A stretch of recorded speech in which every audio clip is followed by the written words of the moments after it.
The streets were quiet, glazed in the amber glow of street lamps and slick with recent rain. Jack Morgan's truck rumbled through the stillness, the familiar fatigue of a long shift settling in his shoulders.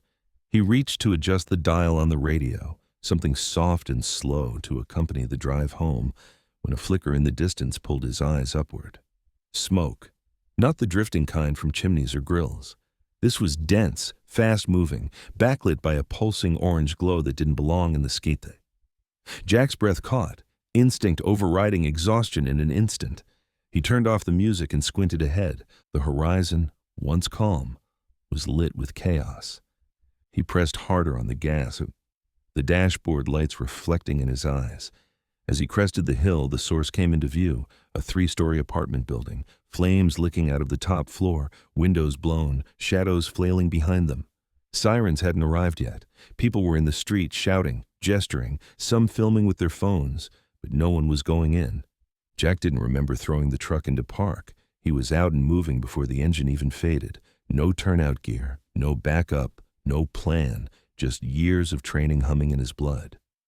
"Is everyone out?" he called to the group of bystanders, scanning faces, blank stares, panicked voices. "I think there's still someone in 3B, a woman cried. "A kid! Her sitter couldn't find her. She ran." That was all it took. He bolted toward the building, weaving past fallen plaster and broken glass, his boots pounding up the stairs 2 at a time. The heat hit him like a wall as he reached the 2nd floor, smoke clawing at his throat. He pulled his shirt up over his nose, knowing it wouldn't do much but needing the instinctive barrier. Flames licked at the far end of the hall, but 3B was just ahead. He kicked the door open. Inside, the apartment was a haze of shadows and smoke, furniture overturned, a lamp still flickering despite the chaos. He moved fast, checking corners, calling out, "Hello, is anyone here? Fire department." A whimper. He froze, then followed the sound to a closet near the bedroom. The door was cracked open just enough for him to see a small face, pale and streaked with soot, eyes wide in terror. "Hey," Jack said gently, crouching down. "It's okay. I've got you." The little girl didn't move at first, her fingers locked around a stuffed rabbit. But when Jack reached out, she let him scoop her up, burying her face into his shoulder. She couldn't have been more than 5. The smoke was thicker now, visibility fading. Jack pulled his shirt over her mouth, turned, and ran. Down the hall, down the stairwell, lungs burning. A beam groaned somewhere above. He didn't stop. The moment his boots hit the pavement, the crowd surged forward. Someone took a video. Someone else screamed.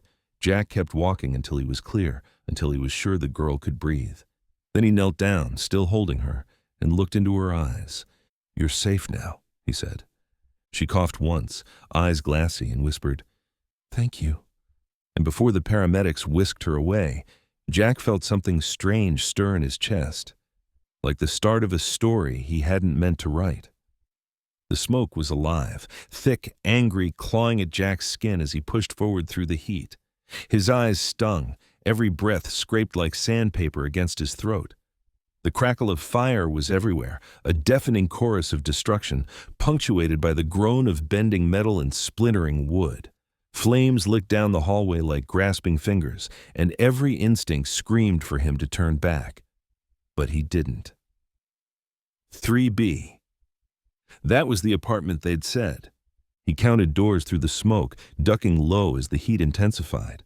The hallway was a funnel of chaos, blistering air, falling embers, and the distant haunting sound of something shattering inside the building's bones.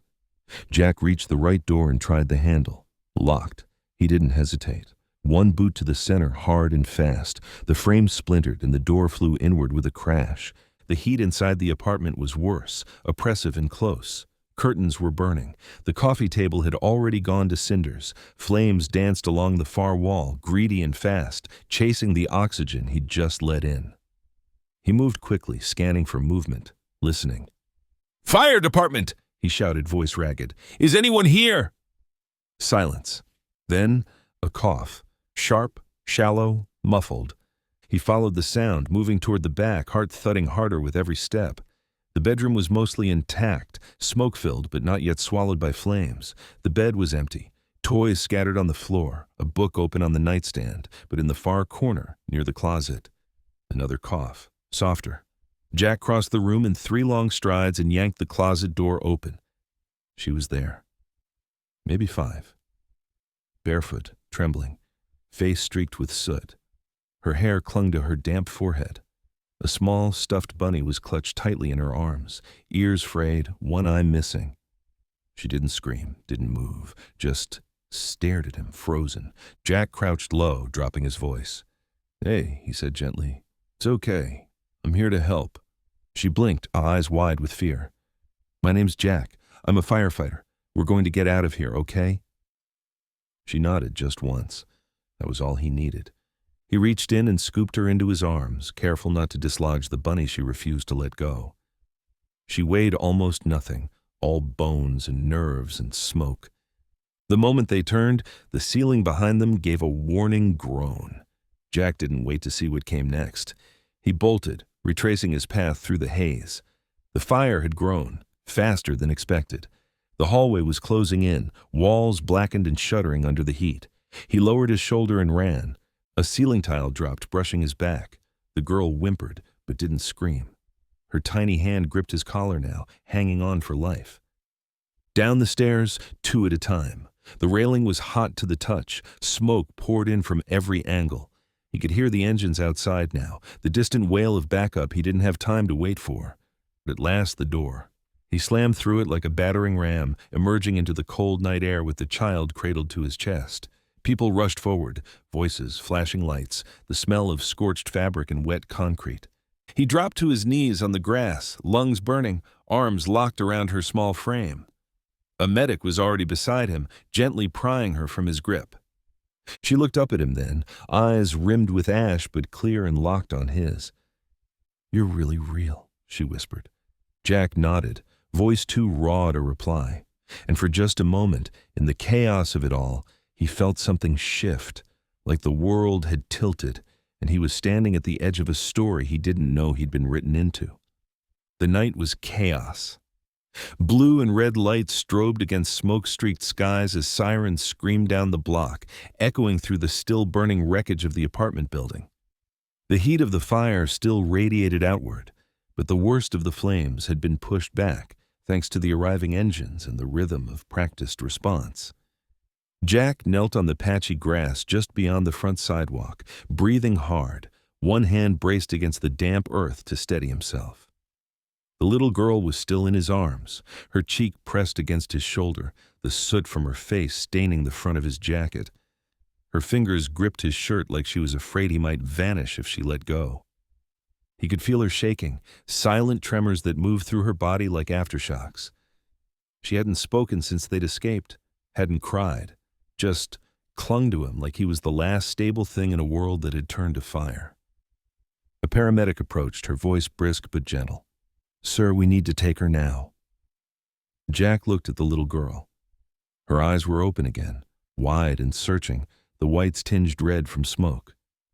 She didn't flinch when the medic crouched beside them, but she didn't move either. "It's okay," Jack said softly, brushing a strand of hair from her forehead. "You're safe now. These people are going to take care of you." She pulled back just enough to look at him, her bottom lip trembling. Then, in the faintest whisper, barely audible over the wind and sirens, she said, "Thank you." The words punched straight through his chest. She let go then. Slowly, carefully, like she was testing whether the world would hold without him. The medic wrapped her in a thermal blanket and lifted her into waiting arms. The bunny she'd clung to was still pressed tight against her chest. She looked back once as they carried her toward the ambulance, eyes locked on Jack's as the doors opened. And then she was gone. Swallowed by the white and red of emergency lights and the metallic clang of closing doors. Jack stood up slowly, his legs unsteady. Another medic pressed a bottle of water into his hand, which he accepted without a word. He didn't drink it, just held it. His hands were blackened with soot, trembling slightly. A young officer approached with a clipboard. "Sir, you the one who pulled the girl out of 3B? Jack nodded, voice still raw. "Yeah. We just need a statement, name, details of entry, what you saw." He gave them everything he remembered. His name, the time, How he'd found her in the closet, how the hallway was collapsing behind them as they got out. He spoke in clipped, efficient tones, the language of someone used to this part of the job. But his eyes kept drifting back to the ambulance, now pulling away with lights flashing. "She say anything to you?" the officer asked, scribbling notes. Jack's voice was quiet. "Yeah." She said thank you. He didn't know why that stuck with him so hard. Maybe it was the way she'd said it, soft and certain, like she already understood what it meant to be rescued and what it cost. Or maybe it was because it reminded him of his own son's voice the night Melissa died, so small and brave, trying to be strong when everything was falling apart. The fire raged on behind them, though the outer flames were under control now. The worst of it was over. But Jack felt like he was still inside the blaze, still holding on to that girl, still hearing her voice in the quiet part of his mind. He'd done this before, rescued people, seen fear, heard gratitude. But something about her was different. Something about the way she'd held on, like she wasn't just scared, but utterly alone. Jack turned to walk back to his truck, his shirt still damp with her tears and sweat, his body aching in the familiar way that came after adrenaline wore off. He didn't know her name. Didn't know if he'd ever see her again. But her thank you stayed with him, like an ember refusing to go out. The house was quiet in the way only homes with sleeping children could be, dim and soft and laced with the kind of stillness that magnified every creak of wood or sigh of wind outside.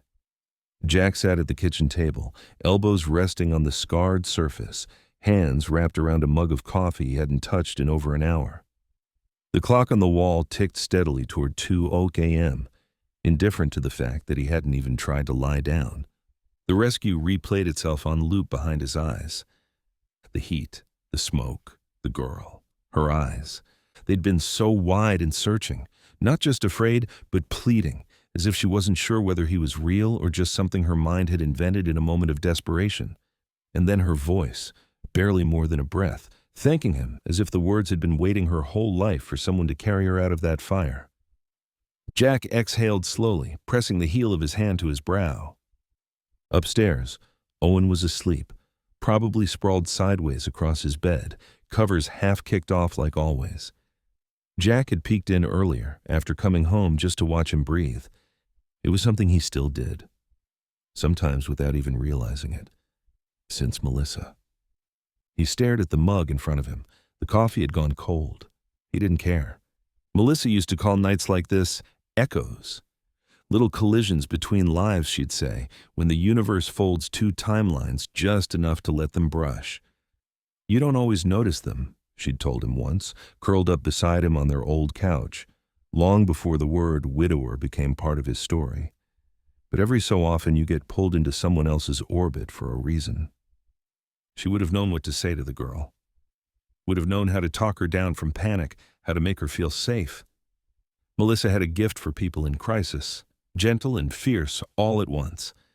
She could stitch broken spirits as easily as Jack could stitch a wound. He missed her most on nights like this, when something stirred deep inside and there was no one to share it with. Outside, a wind had picked up. It rustled the branches against the siding and rattled the kitchen window slightly in its frame. The world kept moving, as it always did, even when something inside him felt frozen. He stood up slowly and made his way to the sliding glass door at the back of the kitchen. The backyard was dark except for the faint light of the neighbor's porch across the fence. The garden beds Melissa had once kept were now mostly empty, save for a few stubborn herbs that returned every spring on their own.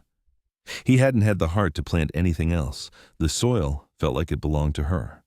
Jack slid the door open and stepped out into the cold.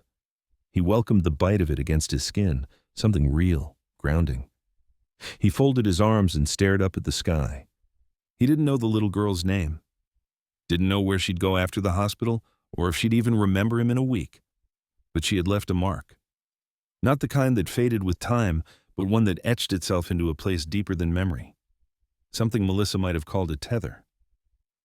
He turned toward the house, toward the quiet warmth waiting inside. Owen would wake in a few hours and expect waffles, the way he always did on Saturdays. Life would move forward, as it always did. But Jack knew something had shifted, A life had brushed against his, and in its wake, the embers still glowed.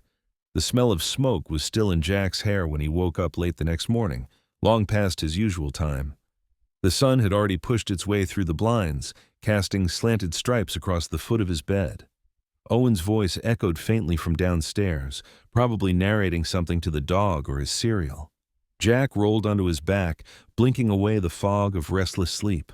For a few minutes, he lay there, staring at the ceiling, heart oddly heavy. The girl's face wouldn't leave him. He could still feel her small arms around his neck, still hear the rasp of her whisper against his ear. It wasn't the first time he'd carried someone out of a fire, but it felt different this time. More fragile. More personal. He threw on a hoodie and padded downstairs barefoot, following the smell of toast and the sound of Owen humming something off-key. His son sat at the kitchen island, one leg tucked beneath him, flipping through the local paper that Jack still subscribed to mostly out of habit. "There's a picture of you in here," Owen said around a bite of peanut butter toast, like he was reporting the weather. Jack poured himself a cup of coffee, finally reheated from the pot he'd brewed 2 hours ago and forgotten. "What are you talking about?" Owen turned the paper and slid it across the counter. Jack saw it instantly. The image was grainy, the kind taken in chaos from a shaky phone camera, but the headline was impossible to miss. "Off-duty hero saves child from blaze." Below it, the photograph. There he was, caught mid-stride, boots hitting wet pavement, the little girl wrapped in his arms like a lifeline. Her face was half buried in his shoulder. The stuffed bunny dangled from one hand, soaked and limp. Jack stared at it longer than he meant to, not out of vanity. He hated the word hero more than most, but because something about the image unsettled him. It wasn't until his second or third pass over the photo that he noticed the figure in the background. A man, standing just outside the crowd of onlookers, dressed in a long overcoat, dark hair slicked back. He wasn't looking at the building or the flames. He was watching Jack, eyes fixed on the girl in his arms. Even in the blurred print, the expression was unmistakable. Shock, yes, but also something deeper, something wounded. Jack leaned in, narrowing his eyes. "Who's that?" he murmured aloud, more to himself than Owen. "Dunno," Owen said, already halfway through the comics. "He looks kind of scared." Jack nodded slowly, folding the paper and setting it aside. There was something about the man's posture, frozen, tense, like someone who'd just realized something they couldn't undo. It clung to Jack in the same way the smoke from the night before still clung to his clothes. He didn't recognize him, but that didn't mean much. Jack had spent years stepping into people's worst moments. He saw fear, regret, confusion all the time. But this felt different. He looked out the kitchen window, watching the leaves stir in the morning breeze. Life outside rolled on. Buses, joggers, people with errands to run and breakfast to finish. But inside, Jack felt the weight of the girl's thank you still sitting in his chest. And now this, a man in a photo. A pair of eyes locked on something precious. He didn't know it yet, but that was the moment the story started shifting, when the fire's aftermath began to reveal the lives still smoldering in its wake. The morning sun filtered in through the kitchen window, casting a golden haze across the hardwood floor. Jack stood at the counter, staring at the blinking green digits on the microwave while the coffee maker hissed behind him. Owen was still in bed, probably wrapped in his Spider-Man sheets with the dog curled at his feet. For once, Jack had beaten his son to the kitchen, something that only ever happened after a long night. He hadn't really slept. Maybe 2 hours, tops. Every time he closed his eyes, he saw smoke, heard the groan of beams above his head, felt the tight grip of a small, soot-covered hand on his collar. He poured his coffee and took a sip. It was too hot, too bitter, but he didn't care. The warmth grounded him, gave him something to focus on other than the nagging ache behind his ribs. He opened his phone to check the weather and was met instead with a news alert. "Off-duty hero saves child from massive apartment fire." The headline was in bold, all caps, sitting above a grainy photo already shared hundreds of times. Jack squinted at it. Someone had taken it from across the street, probably with a phone. He was in the center of the frame, soaked in sweat and ash, carrying the little girl like a doll in his arms, her face pressed into his shoulder, the stuffed bunny trailing from her hand. He frowned. "Damn," he muttered, setting the mug down harder than he meant to. He hated this part. The labels, the headlines. People who didn't know the story clapping from the sidelines while he still hadn't caught his breath. It wasn't about heroism. It was instinct, duty. A choice made in one of those moments that doesn't give you time to ask if it's worth the risk. He enlarged the photo to get a better look. The resolution wasn't great, but the smoke and fire behind him were unmistakable. Flames curling in the background like some twisted frame around a scene he hadn't wanted to be the center of. That's when he noticed it. Off to the right, half obscured by the glare of a street lamp, stood a man. Jack hadn't seen him before, not during the fire, not afterward. The crowd that night had blurred together into a mix of shouting, gasping, and flashing lights. But this man, he wasn't moving, just standing there. His expression was hard to read, but something about the way he held himself, still rigid, made Jack pause. The man wasn't looking at the fire. He was looking at the girl. Or maybe at Jack. Like he was frozen in place, stuck in a moment he couldn't figure out how to step out of.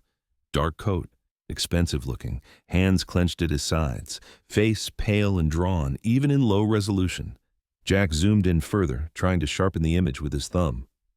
"Who the hell are you?" he murmured. The door creaked upstairs. Owen was up now, his footsteps padding down the hall. Jack clicked the phone screen off and slipped it into his pocket. There was breakfast to make, lunches to pack, life to move forward with. But even as he scrambled eggs and answered Owen's questions about what movie they'd watched tonight, Jack couldn't stop thinking about that man in the photo, the way he stared, like he'd lost something. Or maybe, just maybe, like he was watching it being taken away. The engine bay smelled like diesel and coffee, same as it always did. Jack stood beside ladder 2, checking the gauge on an air tank while his crew swapped out gear from the last call. It had been a quiet shift so far, just a smoke alarm that turned out to be a toaster rebellion and a cat stuck in a gutter drain. Nothing that quickened the pulse. But Jack didn't feel settled, not really. The photo had made its rounds. Calls came in, messages from neighbors, from other departments, from old high school friends he hadn't heard from in years. Everyone wanted to pat him on the back, to tell him he'd done something extraordinary, but he hadn't been able to forget the girl's face, or the man in the photo, the one standing in the background like a ghost at the edge of something sacred. He hadn't mentioned it to anyone, not yet. "Hey, Jack," one of the probies called from the front. "Someone's here to see you." Jack wiped his hands on a rag and walked toward the lobby, expecting a reporter or maybe one of the building's residents wanting to say thank you. What he saw instead made him slow his pace. The man waiting by the front desk was tall, clean-shaven, and sharply dressed in a charcoal wool coat and a cashmere scarf. His shoes were polished, not scuffed like someone who walked a lot. Everything about him suggested he didn't belong in a firehouse, except for the look in his eyes. That look Jack recognized, something raw behind the practiced control. "Captain Morgan?" the man asked, stepping forward and extending a hand. Jack shook it cautiously. "That's me. David Langford." The man's grip was firm. I believe you rescued my daughter." Jack blinked. "Your daughter?" "Lily. She was the little girl you pulled from the third-floor apartment." Everything around them seemed to go still. The low rumble of the truck heaters, the clink of metal in the bay. It all faded behind the sudden weight of those words. Lily. The girl with the bunny, the whisper. "You're her father," Jack said, voice quiet. "Yes." David's expression was composed, but not cold. His eyes, a sharp gray, held a tiredness that didn't come from lack of sleep. "I've been trying to track you down for 2 days. We weren't allowed near the scene right away, and I only just found out your name." Jack nodded slowly, heart kicking harder in his chest.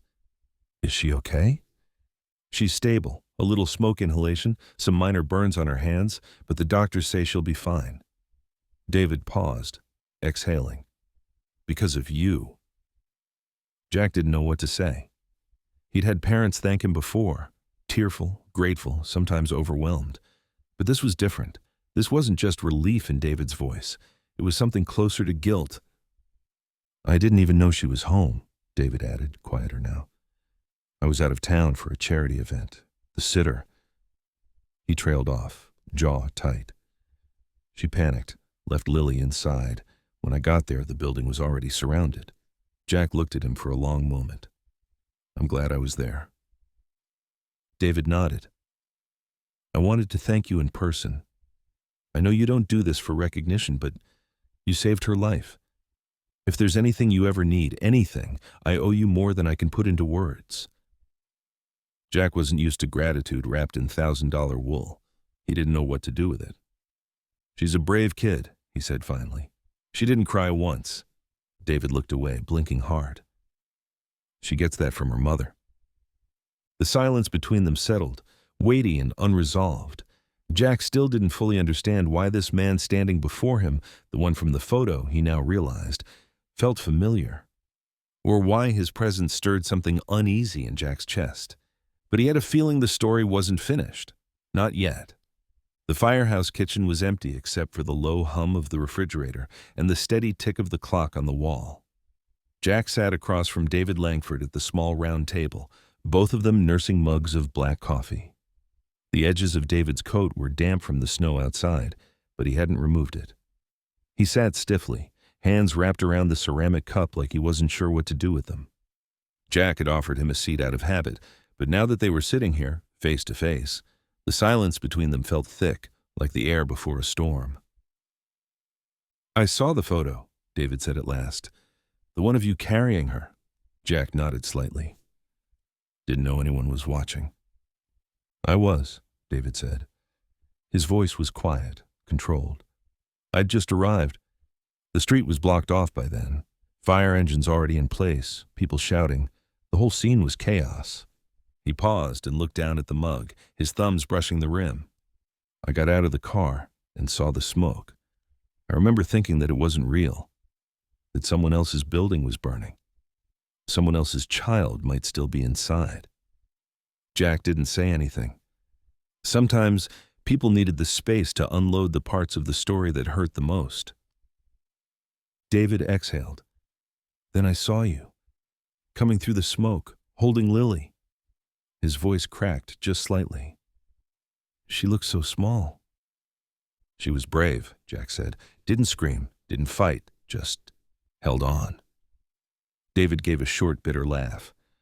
That sounds like her. Then more quietly, she's had to learn how to hold on. He set the coffee down and rubbed a hand over his face. For the first time, the mask of composure cracked just enough to show the weight beneath it. I wasn't supposed to be gone that night.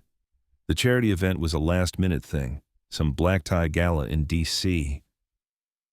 My assistant begged me to go, said it would mean a lot to the foundation. And the sitter? Jack asked. David's jaw tightened.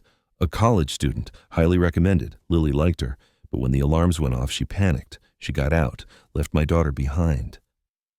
Jack didn't trust himself to speak for a moment. He'd seen the aftermath of panic too many times. Good people folding in crisis, the line between instinct and cowardice blurring when the heat closed in. She didn't call 911, didn't try to go back in, David continued, voice low with fury. She just left. By the time I landed and saw the alerts, it was already over. I got to the building just in time to see you walking out with my daughter in your arms. Jack felt the echo of that moment all over again, the weight of Lily's small frame, the way her hand had tightened on his collar. The whispered thank you, barely more than breath. I've been trying to find you ever since, David said, looking up. The department wouldn't release your name right away. I tracked down the photo's origin, reached out to the journalist, used a few connections. I didn't want to go public. I just needed to tell you face to face that you saved my daughter, and I owe you everything for that. Jack shifted in his seat, uncomfortable under the weight of gratitude. I was just in the right place at the right time. No, David said firmly. You were there when no one else was. When the person I trusted most with her safety failed, a stranger carried her out of hell. He leaned forward slightly, his expression unreadable now. That kind of thing changes a man. Jack stared back at him. Yeah, he said. It does. The children's wing of Rose Hill Medical Center looked more like a boutique hotel than a hospital. Soft jazz played over hidden speakers, and the walls were painted in muted pastels instead of the usual stark white. Artwork, real artwork, not cartoons, hung in every hallway. The nurses wore tailored scrubs, their voices low and practiced. Everything was designed to soothe, to impress, to promise comfort, but it still smelled like antiseptic. Jack stepped off the elevator, holding a small bouquet of daisies he'd picked up from a gas station on the way. He felt out of place immediately. Boots scuffed, jacket too lived in, posture too unsure. A nurse greeted him with a professional smile and directed him toward room 812. "She's been asking if you were coming," the nurse added, her tone softening. Jack wasn't sure what to make of that. When he reached the door, he hesitated. He wasn't family. He wasn't anyone, really. Just the guy who happened to be there when the world caught fire. He almost turned back, but then he heard her voice. "I don't like the oatmeal. It tastes like glue." A second later, he knocked gently and pushed the door open. Lily was sitting up in bed, a tray of untouched food on the rolling table in front of her. Her left hand was bandaged, resting on top of the stuffed bunny, whose once white fur was now a dull gray. Her hair was freshly washed, pulled back into a low ponytail. She looked up, and the moment her eyes met his, her whole face changed. "You came!" Jack smiled, surprised by the warmth in her voice. "Of course I did." She gestured excitedly toward the chair beside her bed. "Sit." He walked over and handed her the flowers. "Not as fancy as the ones you probably get around here, but they're real." "They're perfect," she said, burying her nose in them. "Better than the roses. Those smell like perfume and old people." Jack laughed and took the seat. "Glad I could raise the standard." They talked for a while, about the bunny, which she named Pepper. About the cartoons she wasn't allowed to watch at home, but now had full access to thanks to the hospital's tablet. About the nurses and their boring questions. But eventually, her voice grew softer. "My mom used to bring me oatmeal when I was sick, the kind with cinnamon and raisins." She poked at the tray with a frown. "This isn't the same." Jack didn't know what to say at first. "She passed away?" he asked gently. Lily nodded, eyes down. "Last year, around Halloween. She got really sick. My dad says she was brave. I bet she was. She liked to paint," Lily added. "She used to put little hearts on my lunch napkins, and she sang even when she couldn't sing." Jack felt his throat tighten. He glanced toward the window, then back at her. "She sounds like someone who loved you a lot." "She did," Lily said. Then, after a beat, "Dad's nice, but he doesn't know about the lunch napkins, or which cartoons are the funny ones, or how to braid hair. He's always working." There was no bitterness in her voice, just quiet truth. "He's trying," Jack offered. Lily shrugged. "I know, but sometimes I think he forgets I remember her." Jack sat back, letting her words settle. Outside, beyond the hospital glass, the city moved on as it always did. Cars honking, people crossing streets, 1,000 lives rushing forward. But in this small, quiet room, time slowed. "You don't forget people like that," he said. She looked at him, serious. "Do you think she'd be proud of me?"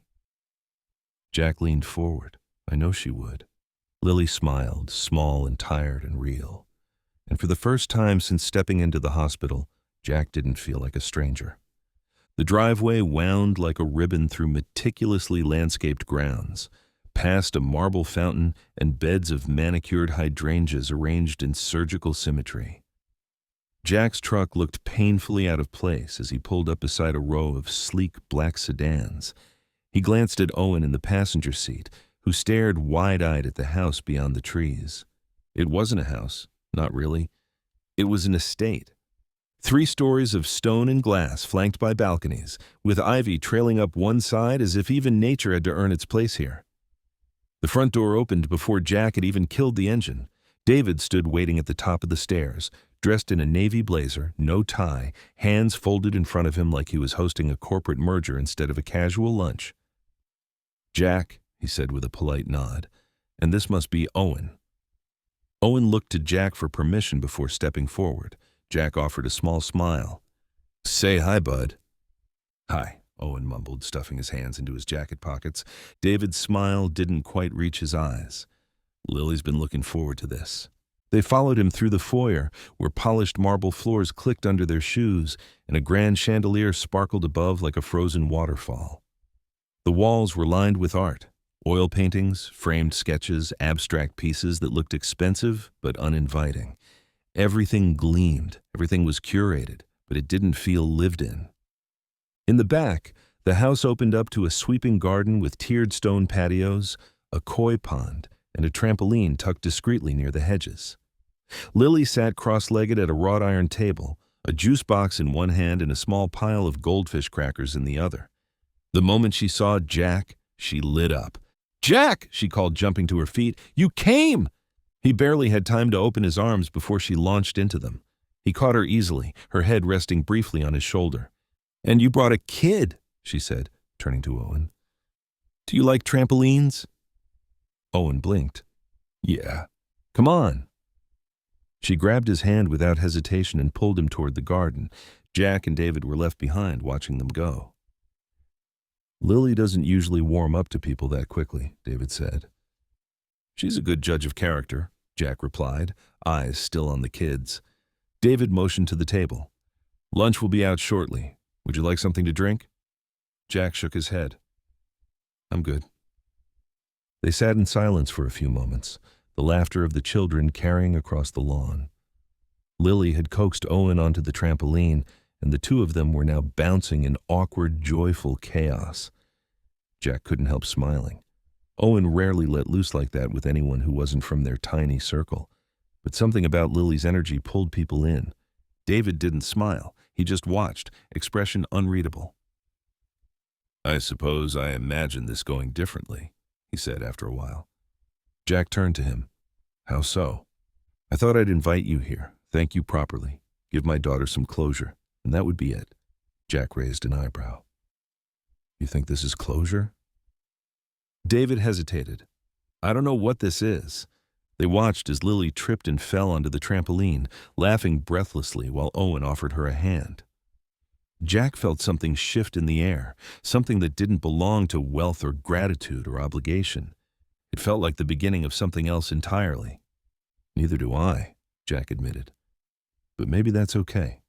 The garden had settled into a late afternoon hush. The sun had dipped just low enough to cast golden light across the hedges, and the laughter of the kids on the trampoline had faded into the soft thud of feet and breathless giggles. Lunch was over. The plates had been cleared, the linen napkins folded. Jack stood at the edge of the patio, watching Owen and Lily bounce side by side, their faces flushed with the uncomplicated joy of being seen, being included. "Can I have a moment?" David's voice came from behind him, more invitation than command. Jack turned. David gestured toward a small stone path that curved through a section of the garden framed by rose bushes and climbing ivy. They walked in silence, the gravel crunching beneath their shoes. "This place doesn't feel like you," Jack said finally, glancing around. David gave a dry smile. "It doesn't feel like anyone. My wife designed it. When she passed, I left it untouched. Couldn't bring myself to change anything." Jack nodded. He understood that too well. They stopped near a wrought iron bench. David reached into his coat and pulled out a folded check, crisp and deliberate. He held it out. Jack didn't take it. "No strings," David said. "This isn't charity. It's not guilt. I know what Lily means to me, and I know what you did. This is my way of saying thank you. Plain and simple." Jack looked down at the paper, at the embossed logo of a private bank in the corner. He didn't need to unfold it to know it was substantial. The envelope practically hummed with weight. "I appreciate the gesture," Jack said quietly, "but I didn't run into that fire expecting a payout." "I know," David said. "That's why I trust you with it." Jack crossed his arms. "I didn't save her for you either." David's jaw tensed, and for a moment something passed over his face. Not irritation or pride, but something thinner, more brittle. "I wasn't there," David said after a moment. "I was across the country, sipping wine with donors and smiling for photos while my daughter was choking on smoke. You were there. She reached for you when she was scared. She still does." Jack met his gaze. "And you think money's going to fix that?" "No," David admitted. but it's what I have. Jack stepped back, letting the silence stretch between them. In the distance, Lily shrieked with laughter as Owen landed a clumsy somersault. Jack couldn't help but smile. "I've got what I need," Jack said. "A kid who still thinks I'm a superhero, a house that's falling apart, and a coffee maker that only works when I beg it." David let out a quiet laugh, more of a breath. "You're a stubborn man, Jack. I've been called worse." David stared at the check for another moment, then slowly folded it and slid it back into his coat. "I envy you," he said, the words coming out too honest. "Not just for what you did, but for who you are when no one's watching." Jack didn't respond right away. He didn't know how. "Being there," David said, almost to himself. "Being present, it's always been the hardest thing for me. Easier to build empires than bedtime routines." Jack's voice was soft. "She doesn't need an empire. She needs you." David didn't reply. They stood there a little longer, both men listening to the fading laughter of children, both quietly counting what couldn't be bought and what was worth more than anything that could. The auditorium buzzed with restless energy. Tiny sneakers scuffing the floor, parents rustling in their seats, the occasional high-pitched squeal of a microphone being tested and then quickly silenced. Jack adjusted his folding chair for the third time and glanced over at Owen, who sat beside him in a wrinkled button-down shirt and khakis, swinging his feet and picking at a frayed thread on his sleeve. "Remind me what you're doing again?" Jack asked, nudging him gently. Owen rolled his eyes. "Dad, it's a song. We practiced for weeks. We're singing about seasons." "Right. Seasons. Very dramatic." Owen stifled a smile, then turned back to watch his classmates file in. Jack scanned the room, rows of parents in everything from tailored suits to yoga pants, some with cameras already recording. The private academy was a far cry from the public school Jack had grown up attending. Everything here gleamed, shiny hardwood floors, brand new instruments, a glossy printed program for every guest. He was just starting to zone out when he caught a flash of movement near the side entrance. A small figure stepped in, flanked by two women in matching beige coats. Lily. She wore the same uniform as the other kids, navy blazer, pleated skirt. But something about her posture set her apart. Her hand gripped the strap of her backpack a little tighter. Her eyes swept the crowd like someone entering unfamiliar territory. Jack rose instinctively and waved. She spotted him, blinked in surprise, and then broke into a smile. Without asking permission, she walked straight toward him, leaving her nannies exchanging confused glances behind her. "Hi," she chirped, sliding into the empty seat on his other side. "You didn't tell me you were coming." "I didn't know you were," Jack said, still a little stunned. "Dad said I should try it out," she shrugged. "The school, I mean. He's still busy, though. That's Greta and Simone. They follow me around like secret agents." Jack glanced at the two nannies, who looked relieved that Lily had found someone familiar. They melted back into the corner of the auditorium like furniture with name tags. Owen leaned over to say hi, and the three of them spent the next few minutes passing whispered jokes about the school mascot and which kids would sing too loudly. Jack watched Lily relax into the rhythm of their banter, her laugh soft but real. The assembly started. Teachers gave speeches. Students sang. Jack clapped on cue and tried not to let his mind wander, but he kept noticing the way Lily glanced up at him between performances, like she was checking to make sure he was still there. He didn't realize someone had taken a photo until later that evening. It showed the three of them, Jack in the middle, flanked by Owen and Lily, all smiling at something off camera. Lily's head tilted toward his shoulder in a quiet moment of comfort. The photo was posted by the school on their social media account, with a generic caption about parent involvement, but it didn't stay quiet for long. By the next morning, it had been reshared dozens of times, some noticing the little girl from the fire, others asking who the man in the photo was. A few connected the dots. Jack Morgan, the firefighter who'd saved David Langford's daughter. The questions came quickly after that. Was he family? Was he a new hire? Was he involved? Jack scrolled through the comments and turned off his phone. He wasn't interested in speculation. He was only interested in the look on Lily's face as she sat beside him that day. Not confused, not guarded, just a little girl who felt safe. That was enough. The call came just after 4. Jack was in the middle of sweeping the station's kitchen when his phone buzzed in his pocket, vibrating with an urgency that didn't match the time of day. He didn't recognize the number, but something in his gut told him to answer. "This is Jack." "Mr. Morgan, this is Michelle Everly from Whitman Academy. I'm sorry to call you directly, but we're having a bit of a situation with Lily Langford." Jack straightened, broom forgotten. "Is she okay?" "She's safe," the woman said quickly. "But she's upset, very upset. Her father's out of the country and she's refusing to go home with her assigned caretakers. She's asked for you." The station's lights seemed to dim for a moment as the rest of the world dropped away. "I'm on my way." 15 minutes later, Jack walked into the school's front office. The walls were plastered with inspirational quotes and laminated flyers, but the energy in the room was tense. A pair of well-dressed nannies sat stiffly on a bench, their faces tight with frustration. One of them glanced up as Jack entered, her expression both relieved and resentful. "She won't speak to us," the woman said. "She locked herself in the nurse's office and keeps saying she'll only go with you." Jack didn't reply. He just nodded and followed the staff member down the hallway.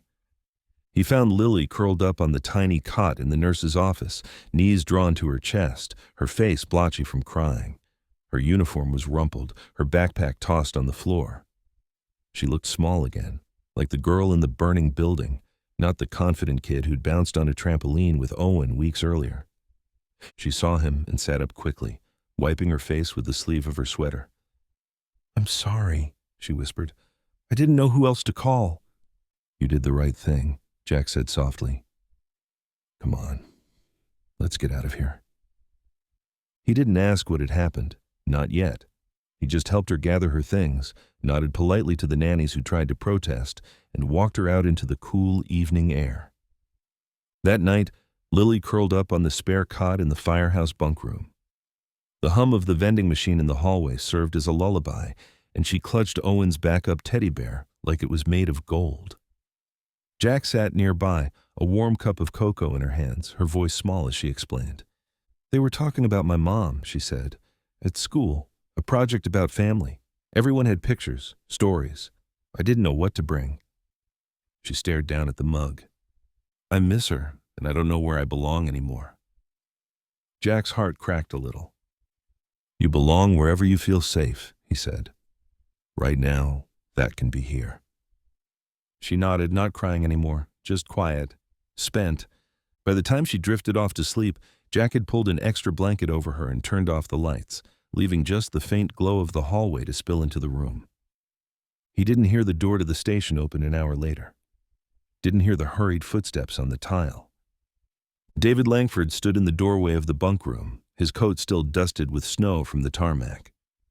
He took one look at his daughter asleep with a borrowed teddy bear under her arm, and the man who sat beside her, watching over her like it was the most natural thing in the world, and said nothing. But something in him shifted, and for once, he didn't feel like the richest man in the room. David stormed into the station like a man with something to prove, his polished shoes echoing off the tile, his wool coat still half-buttoned. The fury on his face wasn't theatrical. It was the tight, simmering kind that lived just beneath control. Jack had seen that kind of anger before. It didn't explode. It sliced. Lily was still asleep in the bunk room, bundled in a soft blanket, her face calm for the first time all day. Jack stepped out quietly and closed the door behind him, intercepting David before he could wake her. "You brought her here?" David hissed, keeping his voice just low enough to avoid drawing attention from the other firefighters in the bay. "To a fire station? A bunk room? What were you thinking?" Jack didn't flinch. "I was thinking she needed someone who gave a damn." David took a step closer. "She has people who give a damn. I have a team of professionals, therapists, caregivers, people trained for this." "Trained to do what?" Jack asked, jaw tightening. "Shuffle her from appointment to appointment while she smiles politely and cries when no one's looking? That's not fair." "No," Jack shot back, voice low but firm. "What's not fair is a little girl being forced to act like she's fine just so the adults around her can pretend nothing's broken." David blinked, the words hitting him harder than expected. Jack exhaled, trying to steady his own voice. She didn't need staff tonight. She needed someone who remembered what her mom's laugh sounded like, someone who didn't care if she had a meltdown at school or forgot her homework. She needed safety, not structure. David's fists clenched, but his anger started to fracture at the edges. "I wasn't even supposed to be gone," he said after a beat. "The trip was planned months ago. Meetings with investors, the kind of things I can't skip. And while you were chasing investors, she was trying to remember her mother's voice," Jack said. That did it. David turned, walked a few feet away, then back again, pacing like a man caged by his own life. "I don't know how to do this," he said, voice cracking just enough to reveal the raw truth underneath. "I know how to lead companies, how to build things, but I don't know how to be a single father." Jack looked at him for a long moment, the heat between them cooling into something quieter. "You think I do?" he said. "I'm winging it every single day. Melissa handled the big stuff. Doctor's appointments, teacher conferences, bedtime routines. Now it's just me. And every night I lie in bed wondering if I'm screwing Owen up by trying to do this alone." David looked at him, surprised. "You always seem so steady." Jack gave a humorless laugh. "That's the thing about kids. You fake the steadiness until it becomes true, for their sake." Silence settled between them like dust, heavy but honest. "I'm not trying to take your place," Jack added after a beat. "I'm not trying to be her father. But I care about her. And if that makes things messier for you, I'm sorry. But I won't apologize for being there when she needed someone." David turned his head, staring through the narrow window of the bunk room door. Lily's small frame was barely visible beneath the blanket, the teddy bear nestled beside her. "I didn't know she still had nightmares," he murmured. "She doesn't tell me." "She tells you in other ways," Jack said gently. "You just have to learn how to listen." David nodded slowly, the tension in his shoulders finally starting to ease. For the first time, he didn't look like a CEO or a grieving widower or a man trying to keep control. He just looked like a father who didn't know what came next. And Jack, standing beside him in worn boots and yesterday's shirt, understood that better than anyone. The rhythm didn't shift all at once. It came gradually, like the slow thaw after a long winter. Quiet changes that didn't draw attention to themselves until one day the cold was gone. David began showing up, first at school drop-offs, then in the evening during pickup, always dressed too formally for the playground but learning, slowly, to loosen his grip on the schedule. He started staying long enough to sit with Lily while she painted or did her spelling homework, asking questions that weren't about grades but about her day. What made her laugh? What made her sad? The phone still came with him, of course, but some days it stayed in his coat pocket a little longer. Jack noticed. On a Saturday morning a few weeks after the firehouse argument, David showed up at Jack's place just before 9, looking out of place in jeans and sneakers that clearly hadn't seen much wear. He held a small brown bag and wore the cautious expression of a man stepping into unfamiliar terrain. "Thought I'd try your famous pancakes," he said, lifting the bag. "Brought real maple syrup, grade A." Jack arched a brow. "Trying to buy my affection with breakfast condiments?" David smirked. "Figured it was worth a shot." Inside, the kitchen was already warm with the smell of batter and butter. Owen manned the griddle with intense focus, tongue sticking out slightly as he flipped a slightly lopsided pancake. "Nice technique," David said, leaning over to watch. Owen grinned.